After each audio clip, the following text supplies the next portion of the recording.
अंगद धर्म का योद्धा। एक वीर बालक, एक राजकुमार, नाम था अंगद। वो वानर राज वाली और बुद्धिमती तारा का पुत्र था। शक्तिशाली, तेजस्वी और जन्म से ही एक महान योद्धा बनने के लिए तैयार। बचपन से ही उसे युद्ध कला और नीति की शिक्षा दी गई थी। लेकिन एक दिन सब बदल गया जब सुग्रीव ने भगवान राम की सहायता से वाली का वध कर दिया।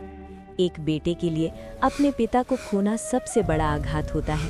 अंगद के मन में दर्द था, क्रोध भी था, लेकिन उसने बदला नहीं चुना।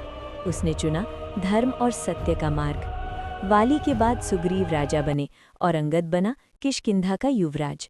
जब माता सीता का हरण हुआ, अंगद ने पूरी निष्ठा से राम की सहायता की। वो हनुमान और जाम्बन के साथ दक्षिण दिशा में खोज के लिए निकला। समुद्र के किनारे पहुंचकर सब रुक गए।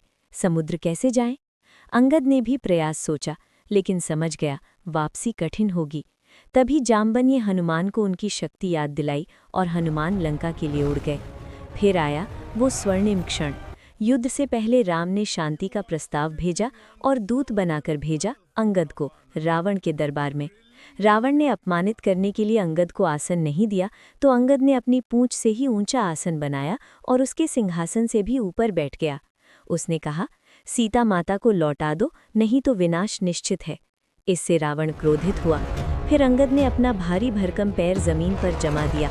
अगर कोई मेरा पैर हिला दे तो राम हार मान लेंगे। लंका के सारे योद्धा प्रयास करते रहे, लेकिन कोई भी अंगद को हिला नहीं सका। अंत में रावण स्वयं झुकने लगा। तभी अंगद ने कहा, मेरे चरण पकड़ने से मोक्ष नहीं मिलेगा। यदि क्षमा मांगनी है तो श्री राम से मांगो। रावण अपमान से जल उठा और सैनिकों को आदेश दिया, अंगद को पकड़ो। लेकिन अंगद लंका की छत चीरते हुए आकाश में उड़ गया।